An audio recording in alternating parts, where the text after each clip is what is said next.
Alright, so this is at the Mumma Farm here on the Antietam battlefield. And this is kind of a good example of how disorienting this terrain can be, and how just rolling and hilly it is. You compare it to something like Gettysburg, which is known for its ridges.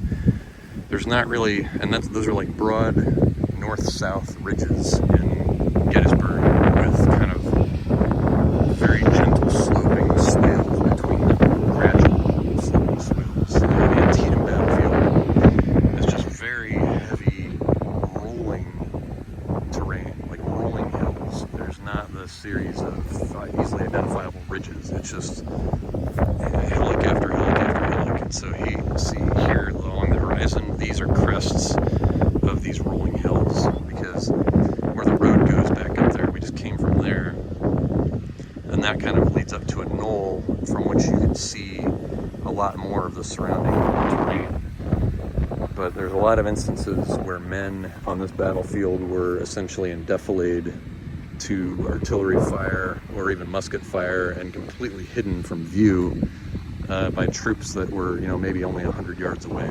So the rolling hilliness of the Antietam battlefield takes a lot of getting used to and can be very disorienting when you're on the battlefield itself. So, like, the thought of trying to actually fight a battle in this, and if you're not in a position where you can see a high position where you can see surrounding terrain, trying to figure out where the enemy is, where you should put your guns compared to where the enemy has their guns, it's hard to imagine how they did it. And some battlefield commanders were very good at reading terrain and could understand exactly how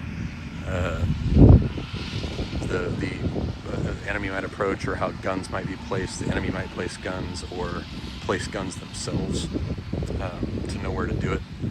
It's just it takes a lot of skill.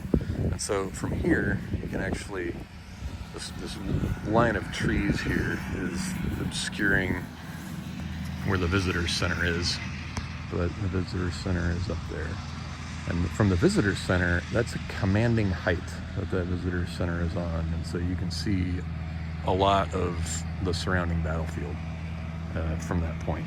So, from here, it doesn't look like we're all that much lower than where the visitor center is. But we are. But this is the Mumma Farm. This was set on fire by the Confederates to keep it from being used as a sniper's nest, and burned to the ground, both the house and the barn. And the east woods are going to be over in that direction, and that's going to be where the Union attacks came out of. The Miller's cornfield is just over this crest here. On the other side, that's the Smoketown Road. And so fighting happened coming out of these east woods and just on the other side of the crests of the field there. I don't believe there was heavy fighting itself around the Mumma Farm, but there were units stationed here that were sort of contributing to the actual engagement happening at the time over by the east woods and Miller's cornfield. Eventually this was all overrun by the Union as they advanced towards the Dunker Church, which is going to be just over in that direction. And that was kind of the fallback position for all the Confederate units as the brunt of the Union assault sort of swept them out of their positions by late morning, early afternoon on the 17th.